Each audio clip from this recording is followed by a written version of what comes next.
Güzelliğini saklashda hallarını tanladım. Siz mi sınap görün? Ürümçi Bebaha Xalqaro savdo cheklek şirketi.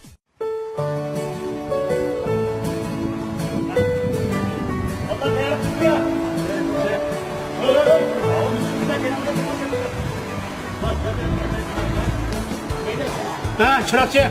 Tayyorlik mı? Anda. Sen tayyorlik kıla. Oldu. Oldu mu? Ha, Oğuz. Tayyorlik mı? Tayyorlik kıla. Ayol boş ölçü.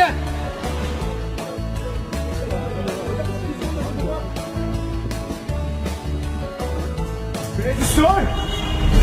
Bizim aybaş ölçümüz yok. Ne mi dedin ha? Yok ben sen dedim.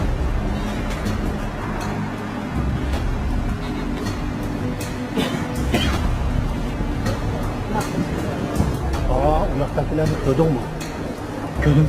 Şulardan birini bakak ya. Nima bulut. Vay bulanın arasında bir kinoda öyle bakallar var mı ya? Ben bakak ya. Vay bu sen kinoda öyle aldığın çağırın mı? Bugün kalacak gün oldu öyle bakalım bana. Burası da ben selam. Vay rejisör taptım. Mal git kinoda öyle bakak yanıma. Allah'ıydı.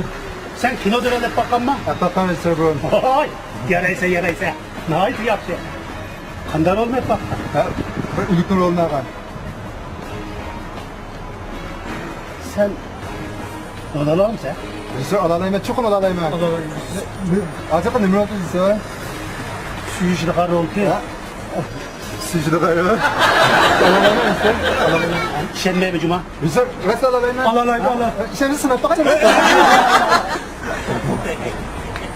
Alalayım. Ha buludu. Anese. Benim tayarlık kıl ha. Bana da rejisör bunu. Ha valla. Hemminla öz ordunluğu benim tayarlık kılın la. Nasıl lan?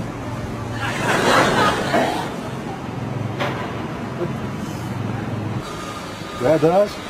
Ha bayam alanmadı mı da kim olur çıkarttan dik ne ya? Dur kızı dur. Hadi tiske. Telefonu göstereceğim komiser. Anese ma o en akıllı meydan. Yigitinin eşigini tepip kucaklaşıp suyu içti. Bizden ayıcını söndü.